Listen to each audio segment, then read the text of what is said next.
Okay, good morning. We're in Hemshech Tzadik Dalet, 5694. We finished chapter 20 on page 85. This is corresponding with Ayin Beis, pages 11, bottom of 1149 and 1150. Just put it context because this is getting a little more dense or more in depth. We're talking about the third shitta. The Friedrich Rebbe calls it a shitta, an approach. The third approach or interpretation in the two levels of ayin in that interface. Remember, it's always one ayin that divides into two. It's not two separate entities. It's one entity that divides into two stages or two levels.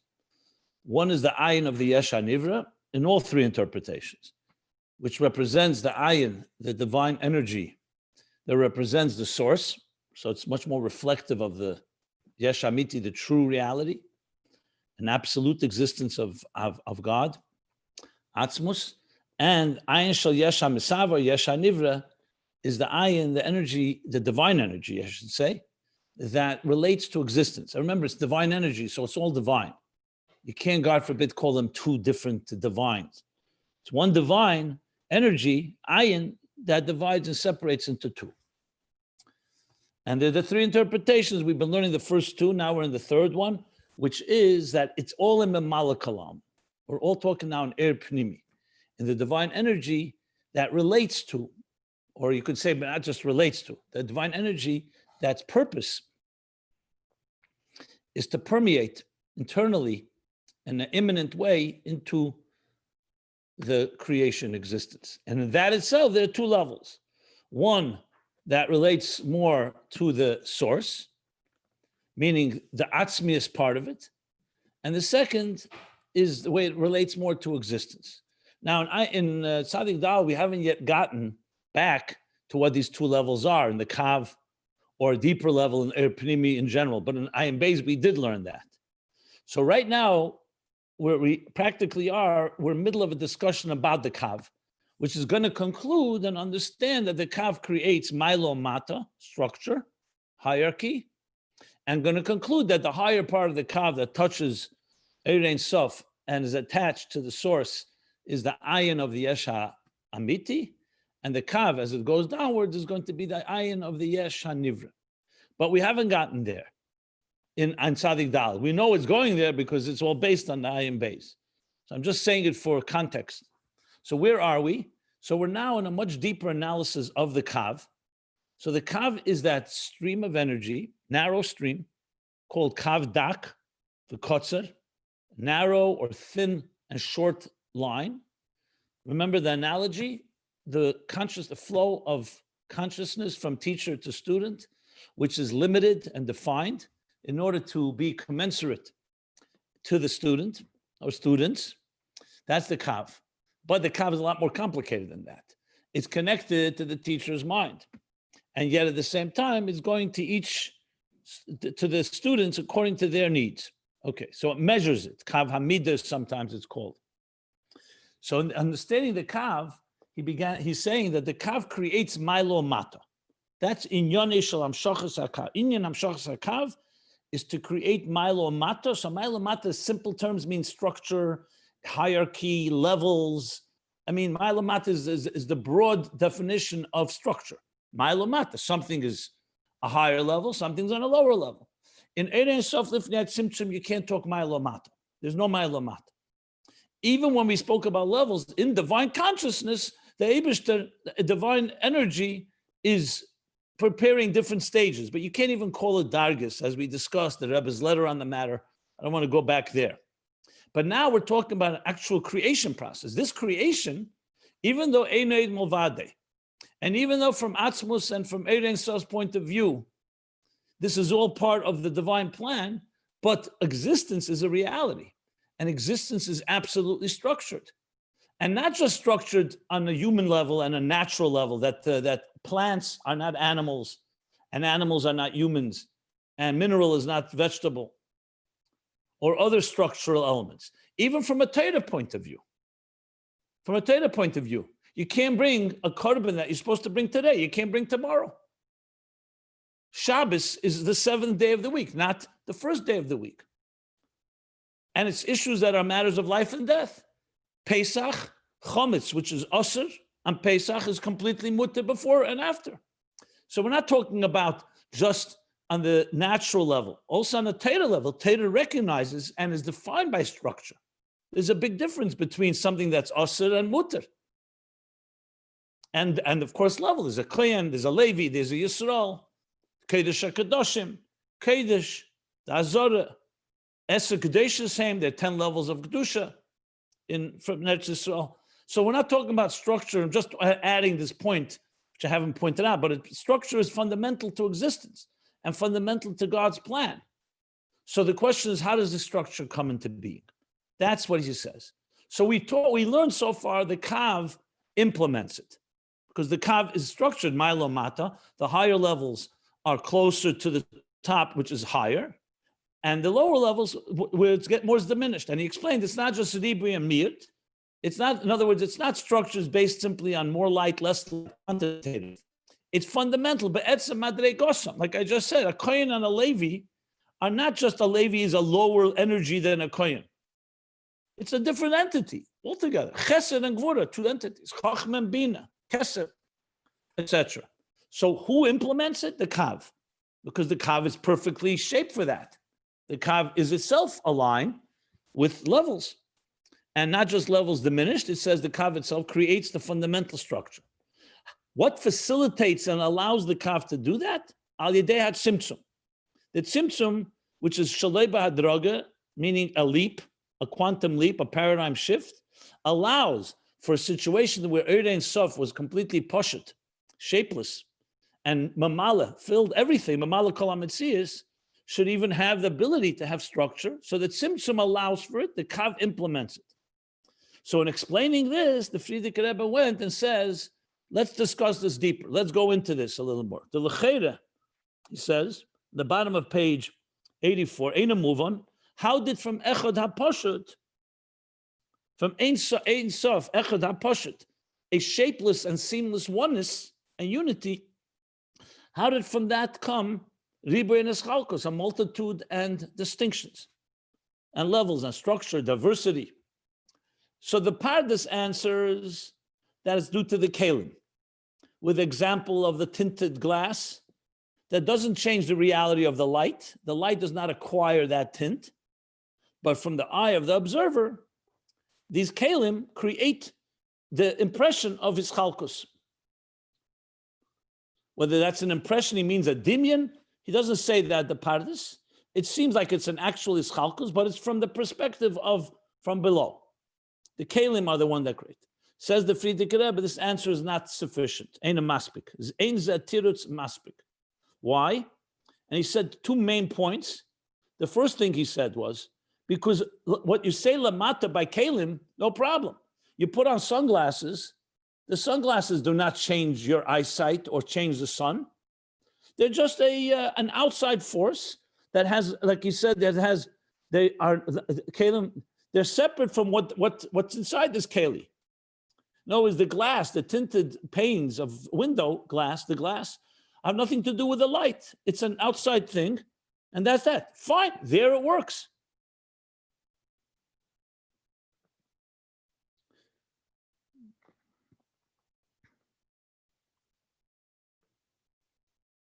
And there, he said three things. The Kalim are separate from that which is within the Kali. Also, you say, and the Kali does not indicate what's inside of it and has no relationship with it. And it's also possible that it's by incidental. The whole Kali is incidental to the whole thing, b'mikra. And it only is due to the Kali. But all this, he says, kol ze lo yitaken klal, lemer, lo yitaken klal ha'eres v'kelim, ruchnim. And this, you can't say any of this when you're talking about eres and kelim ruchnim. The Gami said also when it is the faculties of the nefesh which evolve from the eres and kelim. There, the kelim are not some outside force, and they have no relationship with the eir. They absolutely are a force that is connects. It's not. They're connected to that which is inside them. The keli is a keli to the eir, and it indicates what kind of eir it is. Like he says, Heira amasha beke. What's the lashon? Heira amasha betecha. And has the other way around. It indicates what's inside the keli. In other words, the keli indicates on the oir. It has a relationship with it, and it's not b'mikra. It's not incidental. They work hand in hand. And b'mela, and Mekolshkein, that's the case with Esesphiris and Kelim in Atzilus. Esesphiris of Atzilus. That iyu v'chayu echad v'iyu v'garmu echad. You can't say that on glass, on a tinted glass. Tinted glass is an outside force. Here, the Kelim are part of the divine plan. The Keli and the Eir, they're all iyu v'chayu echad. God is one, iyu. You are one with your Eir, and you're one with your Kelim. So based on that, he says, so imkein hadr kushel leduchte. So the question comes back, the initial question, eich nesava kelim in atzmus. How did these kelim, which are not some outside force, which you could only say down below, they're all created by God. It's all right, don't worry. It's a shir online, but it's fine.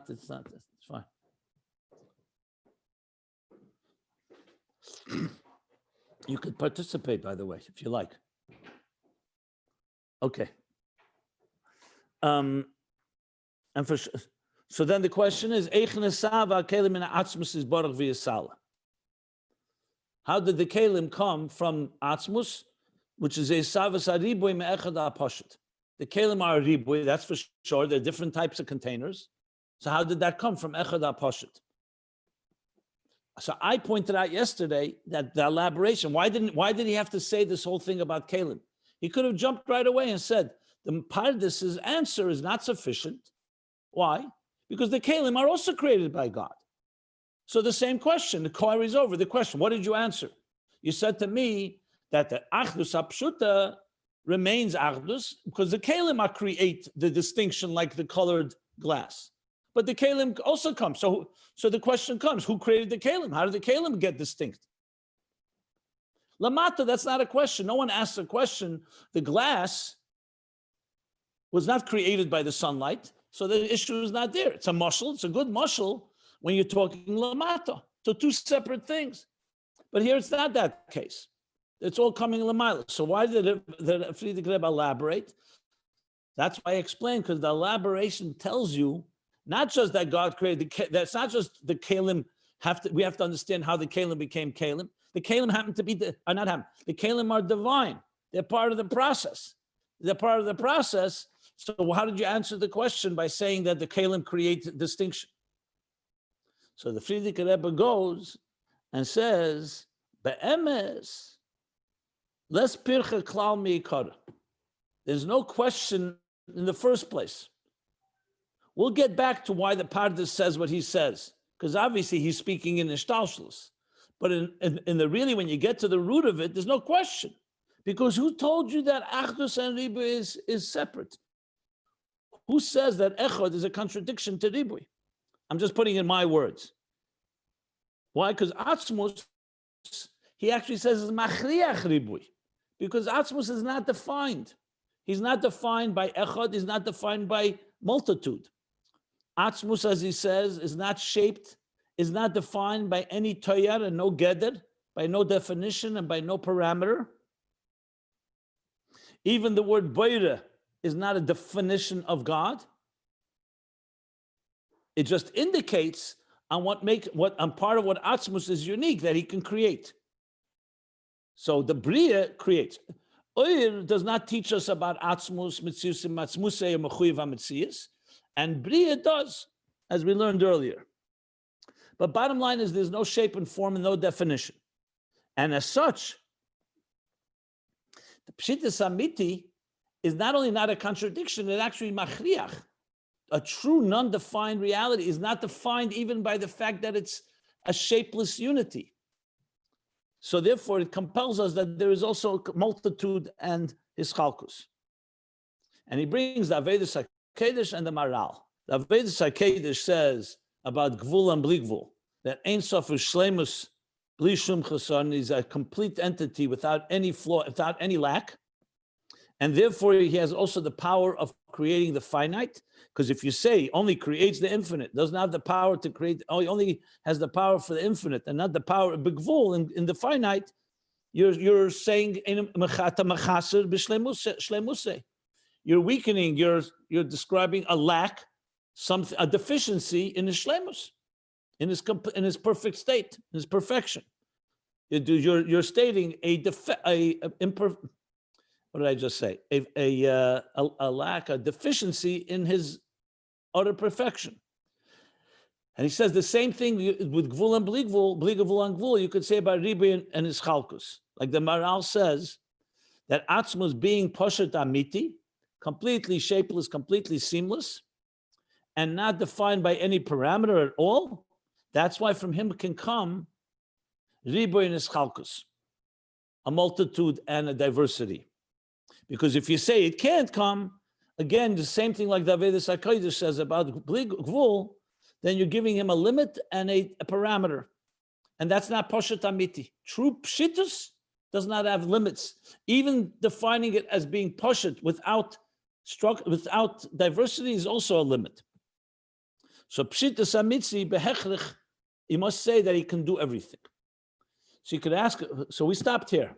So here's the question I want to just pose for a moment and explain.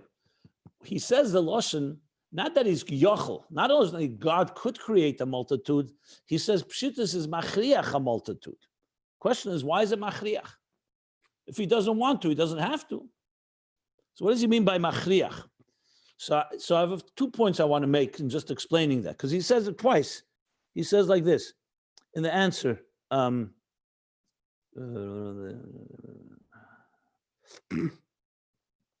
Atzmus Gufa Machriach Inyan Haribui. The Atzmus itself is Machriach. And then later again he says the Lashon. Machriach Gam Inyan Haribui. So the most obvious explanation is he's not saying God has to. He's saying when you're saying something is shlemus, it's shlemus in every possible way. So Atzmus by definition, well, I should take away the word definition, I'm sorry. Atzmus, because it's Atzmus and has no definition, so essentially it tells you it has everything. Has the power of Bligvul, the power of Gvul, the power of Achdus, the power of Ribui in his Chalkus. But one more point I would make, in the Maimer and Teres Chaim, the Rebbe cites it a number of times, relatively often. He says that his Chalkus, the multitude of infinite diversity, only comes from Atzmus. Because for this deeper reason, because Atzmus is because of Atzmus's unlimited state, unlimited even by the definition of unlimited. So when it creates something that's structure, it's also unlimited structure.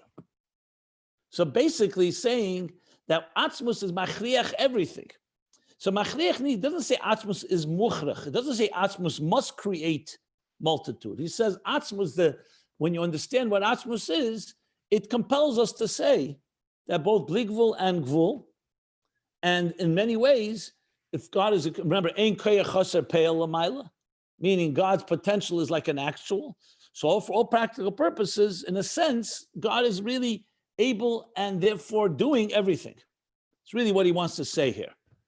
So that's what the point is. So therefore the answer, so the question is not there in the first place. The whole question from unity, from shapeless unity, how can that turn into diversity, and how could that turn into Ribui and Ischalkus, a multitude, is not a question.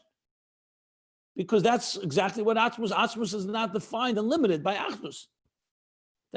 He's not a one that's not able to do many different forms, but the same Atzmus as the Keach in Achdus as the Keach in Ribui and Ischalkus, as he brought from the Maral. Like you said, he brings the Maral מצד הבסיס האמיתי בהכרח שיכול תוי בכוי.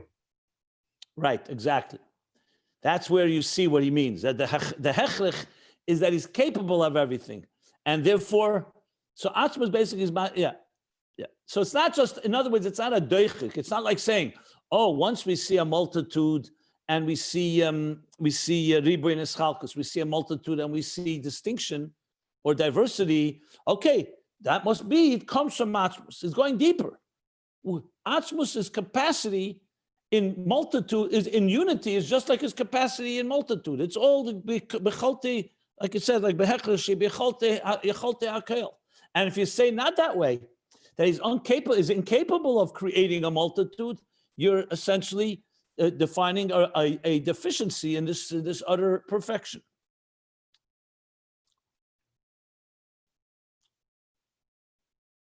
Now, if you want to really go on a little more, let's call it a little wilder thinking here, you could say, so what does that mean? That God creates diversity and different and ribuy and ischalkus. Is there achdus and ribuy and ischalkus? In other words, is it truly many different levels, but it's all permeated with God's oneness? So at the end of the day, is it really a ribuy and ischalkus, or it's a ribuy and ischalkus because we don't see the oneness? But in truth, it's all one. So he doesn't touch upon that here. Just want to state that. You could make the argument based on what he's saying here that you don't have to necessarily say that. He can create a multitude that don't have a relationship with each other. But he wanted it to have a relationship. So basically, Achdus and Ribuy and Ischalkus, remember, in Atzmus, they're all one. Like to say, does Atzmus, is Atzmus have Bligvul and have Gvul? Of course not. Bekeche, to make Bligvul, and is equal Kayach to make Gvul. And like we learned in Yechelis Atzmus, what we're talking about, Yechelis, there's no difference in his capacity to create Bligvul or capacity to create Gvul. So in Atzmus, it's all one. The way he creates it is some things take on the shape of Bligvul, some things take on the shape of Gvul. So in essence, yes, you can say they're all part of one Atzmus, meaning all a result of one Atzmus, I should say. But that I don't want to talk about right now. That's going to be a discussion we'll talk about later. Right now, the point being is that according to this, is the way he uses the lashon from Gemara. He says, "Less pircha klal meikara." Pircha is when you slug up, when you ask a question and you say, "How is this possible?" A pircha. And he says here, there's no question in the first place. So of course, the obvious question is, so why did the Pardes come with an explanation? That wasn't sufficient. If there's no question in the first place, what do you need the Pardes for? Why did the Pardes not understand? That's very correct, because the Atzmus, it's not every smoking. There is no echod and there is no ischalkus. He's above all of these things. Fine.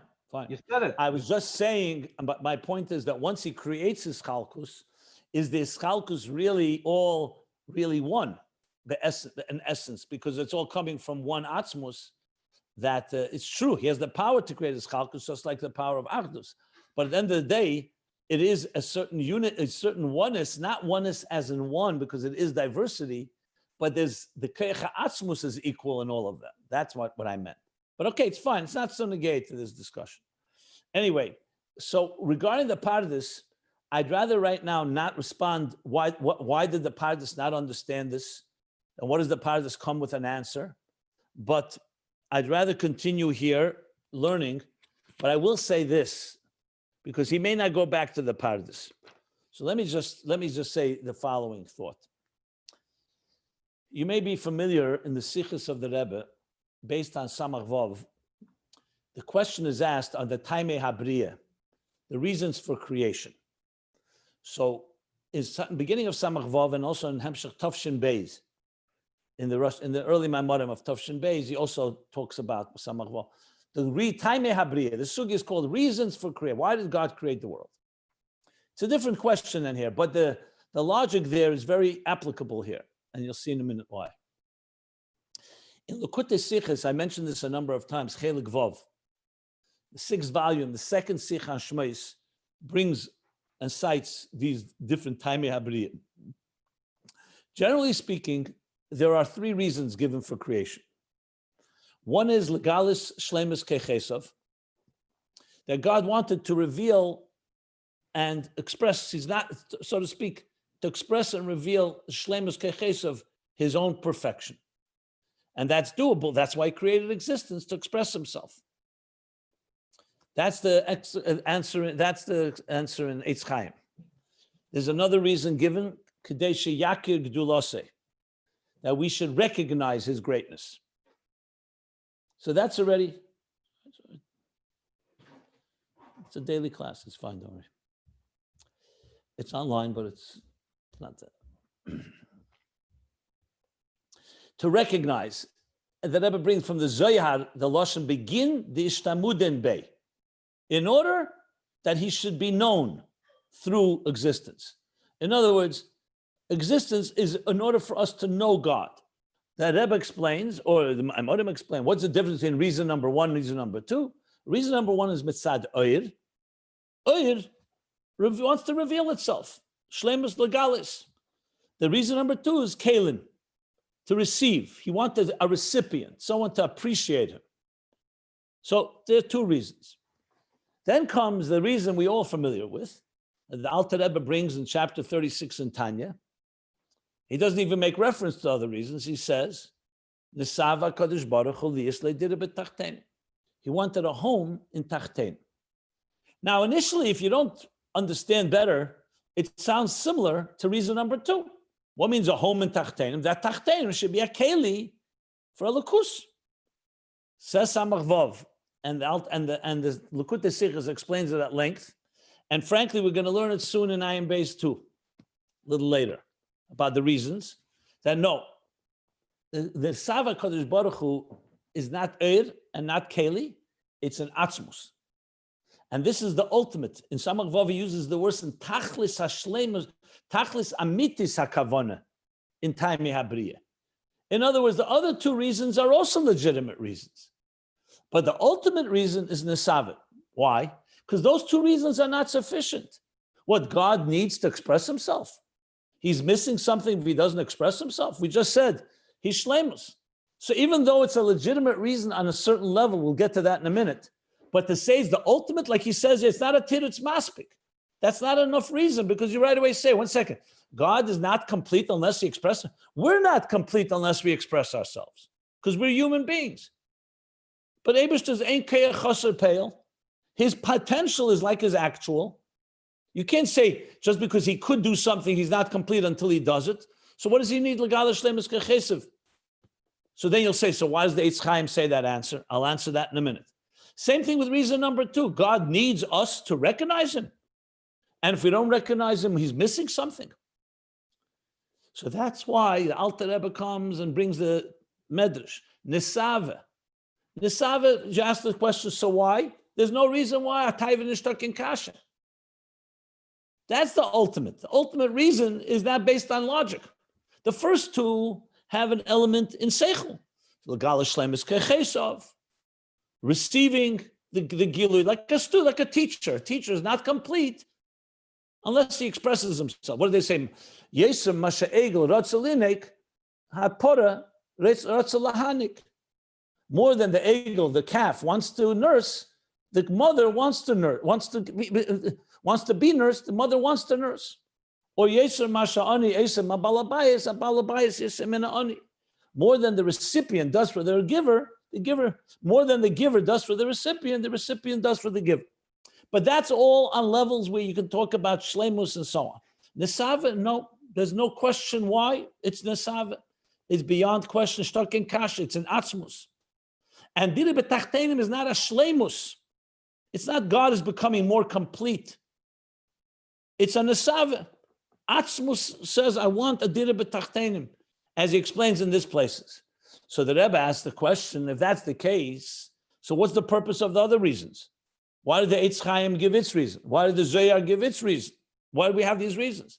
So the Rebbe is machadish, and this is based on Samach Vav. He's machadish that be'etzem nesava kodesh baruch. Everything starts with nesava, but the part of nesava is that he wants a seichel dika reason too, and part of nesava is that in hishtalshlus, once you have a super rational desire called taiva, that taiva includes that he wants from Eidus, that the Eidus will be complete when they shine. The Kalim will be complete when they receive.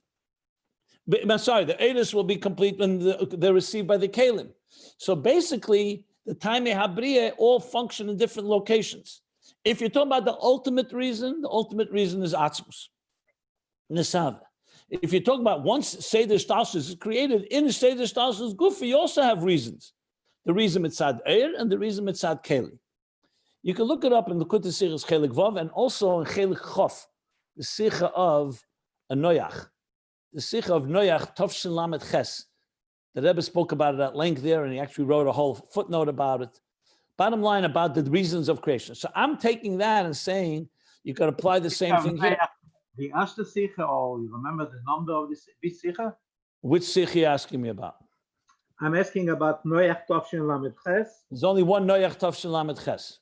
Okay, what about Chelik Vov Sicho Beis? Which parsha is this? Shmois. Okay. Yeah, this is not the first time you asked me, by the way. Did you ever look it up? I marked it down. Okay, so mark it down again and hope you look at it. Look at it. That's the first step. This is okay. Okay, now I'm taking this same logic and say the same thing here. That the true answer of how there's ischalkus is mitzad koyach ha'atzmus. B'yecholte. Like you just said, there's no question in the first place. However, the part of this, like the Eitz Chaim regarding reasons of creation or the Zoyar, is coming to explain it once you have ishtalshlus. In other words, the Pardes did not speak about atzmus. B'chlal, the Mukabolim did not go that high. And whatever reason, Chassidus goes there. The Pardes is speaking, once there is a Seder ishtalshlus. In Seder ishtalshlus, an explanation of Eris and Kalim is, you could say, the explanation that he gives. And in Seder ishtalshlus, it's the Keli that creates the ischalkus, not the Eir. The Rebbe, the Frierdiker Rebbe, is not saying it's not a teretz. He said not teretz maspik. It's not enough. It's a good answer in context of a Seder Shtalshus, but not a good answer when you're talking from a higher level, because the question then is who made the Kalim? So without the Pardes is coming, like Pardes in general speaks after there's no tzimtzum that says Hapardes haramakla yoda me'inyan at tzimtzum. He doesn't talk about tzimtzum. He didn't know about tzimtzum. See, the Pardes looks everything, speaks on lower levels. So on lower levels, yeah, Eir and Keli, Eir doesn't create the Keli. So therefore the Eir carries Achdus, the Keli carries Ischalkus, and that's it. Both obviously come from Atzmus. The Pardes is explaining the process once you have Eiris and Kalim. So it's like sunlight and tinted glass. But now we have the whole picture. Mitzad Atzmus, that's where the Yechelis comes, the power of diversity.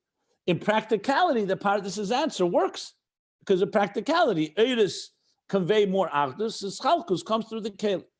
So basically, the same Atzmus that created Ribui, Achdus, and Ribui wanted also there should be two tracks.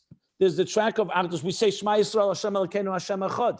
We don't say Hashem Ribui, even though B'keiche to make Ribui, because there's also an inyan of being revealing Achdus in this world. And Eir reveals more Achdus, and Kalim reveal more the Koyach HaGvul of Ein Sof, the Koyach HaSchalkus. And the truth is then they ultimately work together. So the Pardes' example and his explanation works on a level just like the Tanya Bria. That's how I would explain it. And maybe he may make reference to it, because remember, we still have to get back to the Kav. Before he didn't say, he says the Kav and the Tzimtzum and the Kav are ultimately the ones that implement the Ischalkus. Now, but what we understand now is, where does it originate from? It originates God's Atzmus Koiche Bakel, B'chechleshi B'cholte Bakel, both including Ribui and Ischalkus. Okay. Good. So let's continue chapter 21. V'zehu Pirush, we're on page 85, the middle of 85. We're going to the next chapter. These chapters are Tzadik Dalet chapters, not Ayin Beis chapters, just for the record. The Frierdiker Rebbe. So he says now, V'zehu Pirush Inyan Kol Yochel. And this is the meaning of the Inyan, of the idea of Kol Yochel.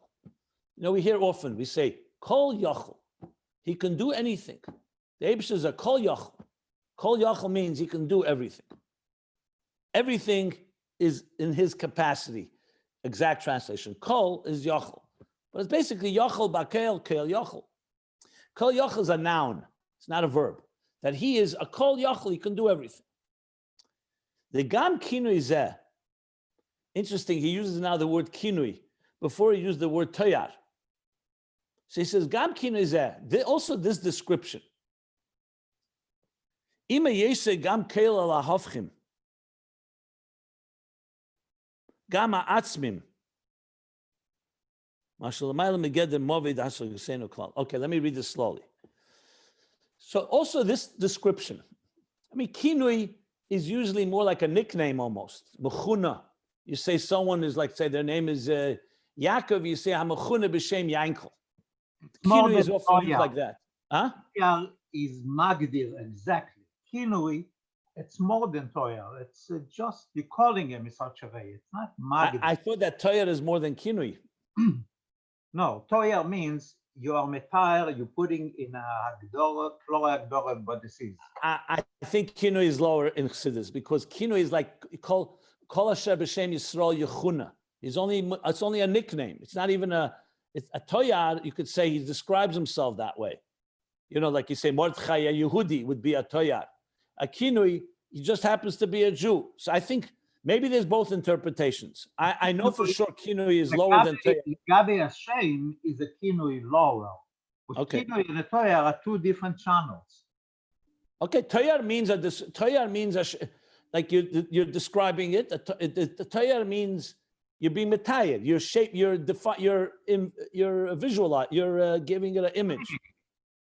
Look, there's also Tselem Dmus, Salmenu, Dmusenu, Toyar, Kinui. There's a lot of words that are talking about depicting something. Let's not go into that. He's not making the distinction here, so I don't want to go into the digduk here. Al Kaponim, he says, so even though this description is Keil Lahovchim, what means Kol Yochel? Kol Yochel doesn't just mean God can do anything, it means he can even do two opposites. Ha'hovchim, mamish two opposites. Gam ha'atzmim. He could also do ha'atzmim. Like, okay, let's define what does he mean by atzmim here. I'm not sure what he means by gam ha'atzmim. Because hofchim, I understand. Kol yochel means you can do two opposites. For example, mixing fire and water. Can we mix fire and water? No. One will extinguish the other. The Eibush is a kol yochel. He can bring together Esher Shalom b'mreimov. He brings together fire and water, just as like Borod. The Makkah of Borod, they said was a miracle because God can bring together fire and ice. That's a small example. It could be much more than that. But what does he mean, gam ha'atzmim? Gam ha'atzmim, what does ha'atzmim mean? My initial reaction, I never saw this used this way, to be honest. Atzmim usually refers to essential things, not just giluyim. So I think he may be saying, not just that he can do opposites, but even on an essential level, he can do two opposites. Like fire and water, you can technically say this. God created fire, he created water, so of course he could bring them together. But atzmin would mean that even on an essential level, he does things that are completely contradictory. Maybe. I'm not sure what that's what it means. I'm not sure what he means by atzmim here. If somebody has a thought, I haven't seen in Chassidus this language, atzmim, used this way. I'm thinking, sometimes they say, keiches atzmim, keiches hanalomim, keiches geluyim. So it could be a hofchim is more on a geluyim level, and a atzmim is more on a atzmizdika level. That's what I think he means. Like remember before we spoke about Milo Mata, not just in Ribui and Miut, in Gilui, in Revelation, but also Be'etzem Madregosam. So it could be he means here that God can do two atzmizdika things that are completely not, like he says, Mashalamayla Megeder Movei Hasagasenu Klal. It's beyond, listen to the words here, Megeder Movei Hasagasenu. Not just beyond logic, not just a paradox. By the way, Hafchim is a good word, paradox. It's Lamayla Megeder, it's from the realm of even Movei. A Movei is like an introduction of a, it's not even, we can't even fathom it. It's one thing you can't understand it. He's saying we don't even have a Movei, an approach to this. So it's completely outside of the realm of our of even an introduction to our understanding. So we don't have any. The Afochem is in unserer Sorge, which we could miss it because we don't understand. No. Not we could miss it. No. That's a very wrong statement. Not we could miss it. It's completely unfathomable. Not we can miss it. We can never get it. Miss it means you can get it, and sometimes you don't get it. I'm talking about Hafochim. Hafochim in our eyes, it's No. You're not saying it correctly. He's saying these words. Mashalamayla megeder movei hasagasenu klal. Hatzomim, you're right. One second. Let me say how I understand it. And then if you disagree, you could argue with me. He's saying here that it's beyond even the realm, not just the realm of logic, is beyond the realm even of entering this type of, we can't even go there. It's altogether beyond us completely. 1 second, let me finish. Let me finish saying what I have to say. So he's basically saying that even though Kol Yachol is an expression, a kinui, so even though it's a very powerful kinui, because it's something that is completely beyond us, it encompasses opposites, encompasses atzmim, which even on essential level, paradoxes, and it's completely beyond even the realm of even entering our type of comprehension. You want to say something differently? No. You said it right. I spoke about. Because 1 second.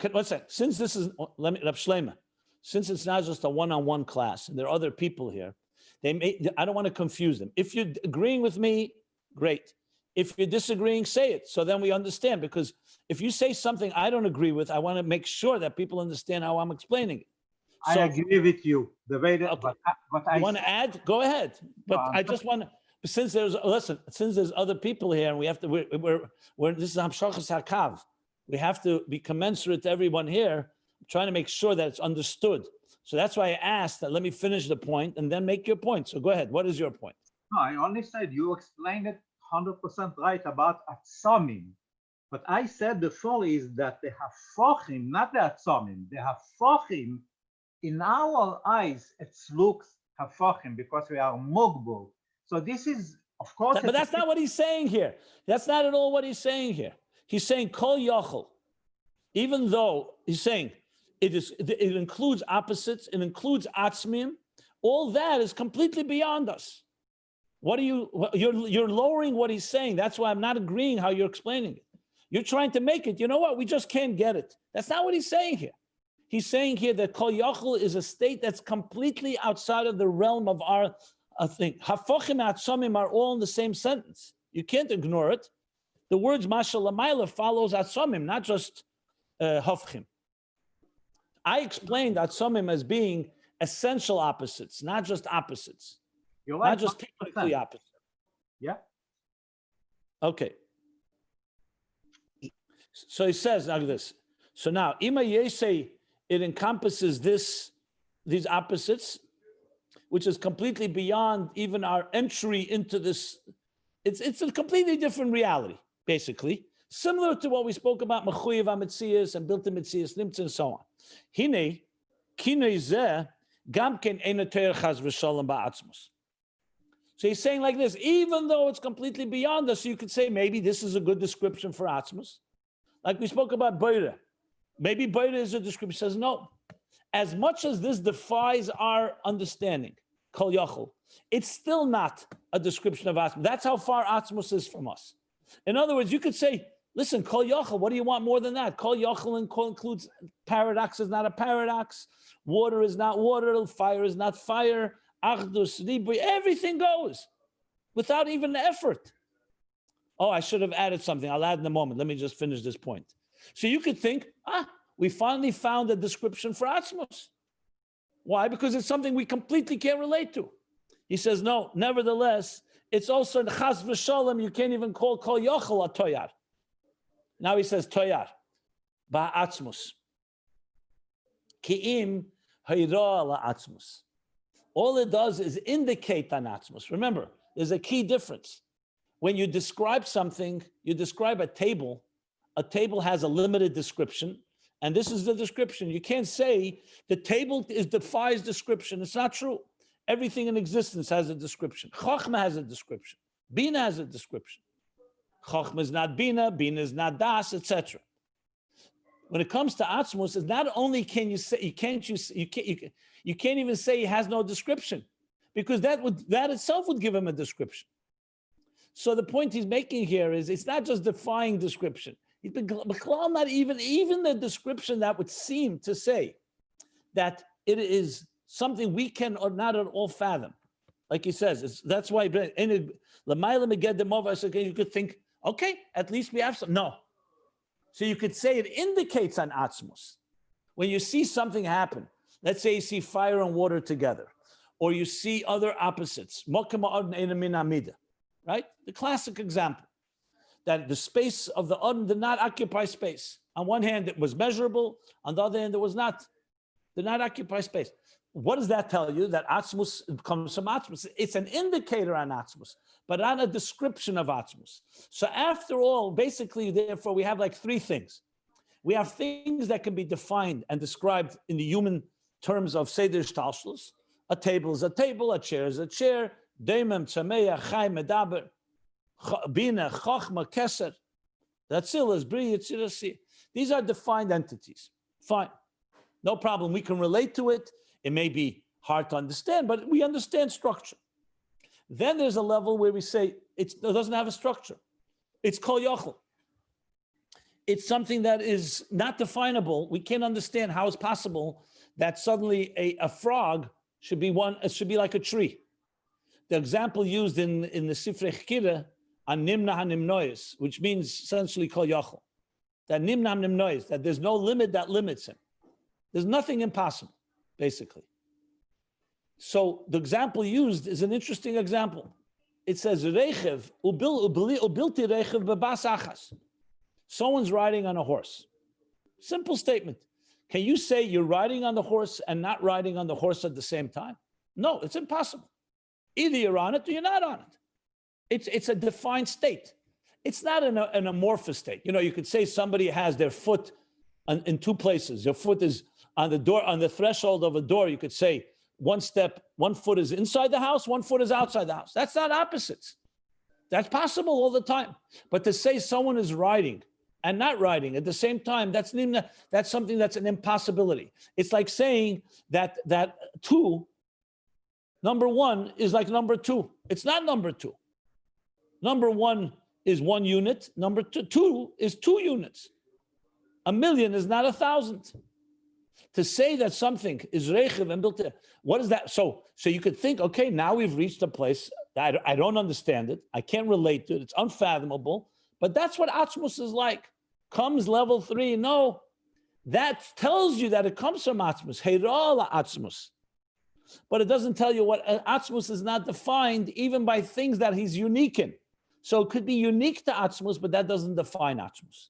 So Atzmus is even beyond that definition. So even words like mechuyev mitzias and bilta mitzias nimtza, mitzias atzmusei, yes, those are words that tell us about the nature, so-called, of Atzmus, but it still doesn't limit Atzmus in any of those ways. So even though what I just added is not saying these Maimorim, but the logic dictates that as well. And the only thing is, bilta mitzias nimtza really means that there's no way to describe anything, not what he is, what he's not, etc., etc. Okay, now, I wanted to add something to what I said earlier about the Taimi Habriya. You know, there's the expression that we say, a zivug, a shidduch, is kosher kekriyas yamsuf. It's as difficult as parting the sea. So the big question is asked, the Mittler Rebbe asks, what do you mean kosher? God created the water. He created the sea. What do you mean it's kosher? Why is it difficult? It's difficult for God to part the sea. It's difficult for God to make a shidduch. It's difficult for us. We can't go in water and suddenly make a path, a yabosha, hafech yom le yabosha, that we can walk through water like walking through land. That's not humanly possible. A shidduch, male, female, are opposites. And if humans try to make shidduchim, the famous medrash, it wouldn't work. Because Baruch is mezavik zivugim, because they're opposites, and you need some higher intervention.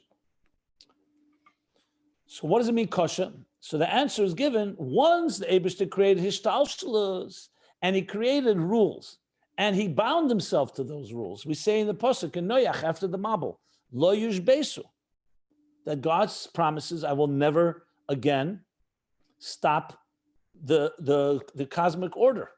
Meaning the mazolas, the sun, the moon, everything that stopped during the Mabul, basically God suspended nature. He says, I won't do that. Why? Because God in his own mysterious way binds himself to the rules of existence. Of course, did the Eibishter have to send the wind to blow, ruach kol halayla, to make sure the water stands like a chema, like a wall on both sides? He couldn't just say to the water, right now I want you to stop being water, and let the Jews walk through it? He couldn't make them walk on top of water?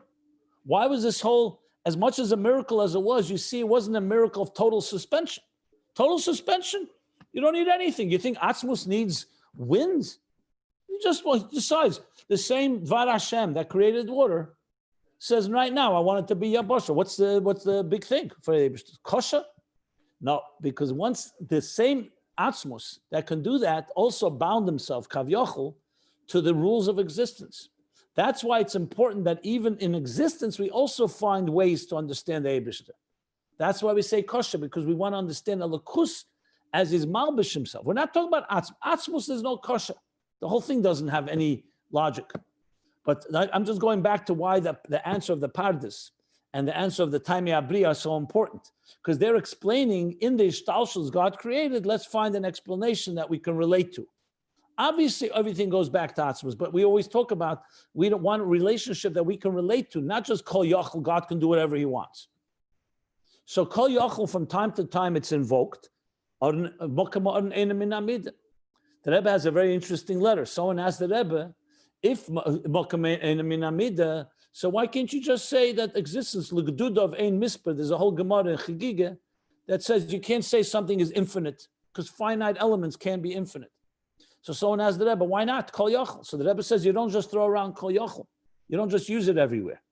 You only, wherever there's a situation, the Eibishter wants to reveal his Kol Yachol, like in the Orden, in the Kodesh Kadoshim, the Holy of Holies, then that's intentional. But wherever the Eibishter does not do that, he is binding himself to the laws of nature. And you have to figure out how to do it, because that's the plan. You know the story with Alter Rebbe when he was going to prison. He wanted to be Mekadosh Levana. They were going on a boat. So he asked the captain of the boat to stop because he wanted to focus and make a kiddush. He didn't want to stop. So the Alter Rebbe himself stopped the boat miraculously. And then he didn't make kiddush Levana. He waited. And then he stopped. Once the captain saw that he could do it on his own, the captain stopped it on his own. So the question is asked, if the Alter Rebbe could stop it, why does he have to have the captain stop it? Because a mitzvah is not meant to be. God doesn't do miracles for no reason. And you don't want to do mitzvahs based on a miracle. You want a mitzvah, the Eibishter wants a b'derech hateva. He had to show the captain that he has that power. So the captain should respect him. But only after he stopped the boat himself did the Alter Rebbe be Kadosh Levana. It's a tremendous lesson in life. You could say, 1 second, a Rebbe can do miracles. What does he need to all this stuff? But that the Kavanas did it b'tachtenim. The Eibishter wants it to be in a way we can relate to. Not just we invoke higher powers. But the bottom line is there is a Kol Yachol. This doesn't mean that Kol Yachol doesn't exist. It means that it's there. And even that, he says, is not an adequate, it's not adequate. It's not, you can't describe God. You could say it indicates an Atzmus. But you can't say Atzmus is defined by Kol Yachol. V'hainu. This means the kishem, the kinei beira, ein chaz v'shalom tayar, like we said before, just like we said about beira, a creator. Who could create? Only Atzmus. The Ramban writes in the beginning of Bereshis, to create yesh ma'ayin is only b'cheich habeira. It's only the power of a beira. Nobody can create. Everything after the beira is, at the end of the day, it's ilah v'olo. It's one way or other cause and effect, gilei ahela, etzem ispashtus. It's subject to some type of relationship. To create something that did not, so-called, does not have any obvious source, could only be Atzmus. And yet, Beira is not a description for him. It indicates on him, but it doesn't describe him. So Beira is not, God forbid, a Teyar. Ki'im Beira ala Atzmus. It indicates on Atzmus. You see a Bria, you have to say there must be a Beira. There's no way around that. Umevi a sonu liidei hasogas haflos hamusig de mechuyev hametzias. And it brings us to some sense or some comprehension even. I said earlier, some semblance, some hasogas haflos hamusig, the grandeur or the wondrous concept of mechuyev hametzias, of something that must exist. So in other words, Bria, the creation, tells us, it indicates on something about the awe, the awesome power of mechuyev hametzius, of something that must exist. Nothing in existence must exist, only atzmos. And how do we know that? We get a sense of it, or we get a comprehension. He does say the word hasoga, but he doesn't mean comprehension like a bina, you understand it through and through. Because he said, hasogas have flaws, hamusig. You're understanding the awesomeness of this concept or this idea of something that must exist, which is atzmos. So just as it is by Beira, hine k'moy kain, same thing, the kinui of kol yachol. Hakinui kol yachol. The description or the kol yachol, who hakodas sichlis ba'flos ha'atzmus is baruch v'yasala. Here he uses the word hakoda, not hasaga. It's a recognition. It's a resonance. It's a hakoda means, a resonance is a good word. Hakoda means like when someone says, I recognize you. It's a recognition. A cognitive recognition, a hakoda sichlis. Ba'flos, again, we use the word haflos, the wonder, the grandeur, the awe, the magnitude. Just using words, I'm not sure which is the perfect word. It's a combination of all that. Hafla always means something beyond us. Pella, hafla. So it's not something you understand and relate to. It teaches us something, oh wow, it's completely beyond us. So basically, kol yachol, when you saw, you know, it comes from kol yachol, so you stand in awe. You're amazed by something that's completely outside of the realm of reality as we know it. Just as Beira teaches us that. So it's not so he says, so it indicates anaflos atzmus visala. Now he adds words that I know, Rab Shlomi, you keep referring to that we don't understand it, but the ru'usa deliba through the heart. So he says like this: Haba mitzad hakoras hanashama, that comes due to the neshama's recognizing. It's like a child recognizing a parent. Hakoras hanashama, the neshamas Yisrael makirim ba'atzmus yisbarach. The souls of Israel recognize in atzmus kedugmas dover kamoy hatinuk. Like an example would be like a young child. Even though he doesn't understand at all what is a father, nevertheless he recognizing his father. So you look at newborn children or young children, how they recognize their parents. There's no hasaga, there's no yediyah. It's not like they understand it. There's just a recognition. It's like almost an instinct, an instinctive recognition. And he's drawn to him in a core essential, I would say drawn to. Yeah. He's drawn to him in a core essential way.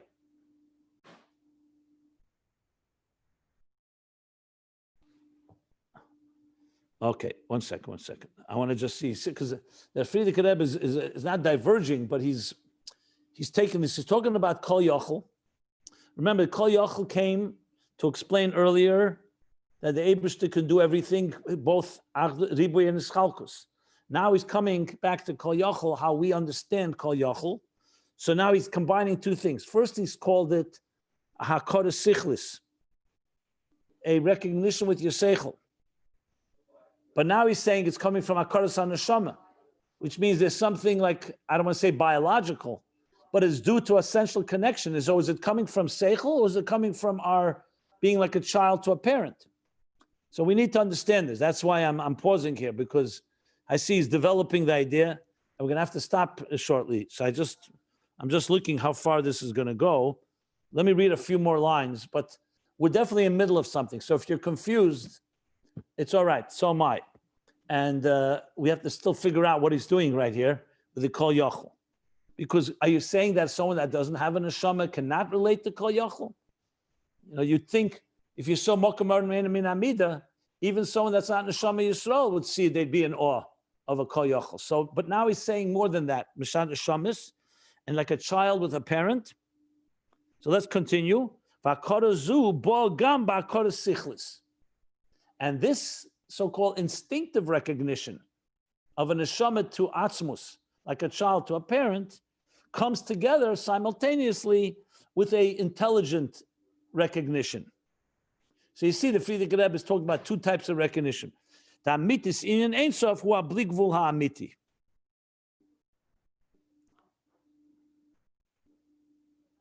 You know what?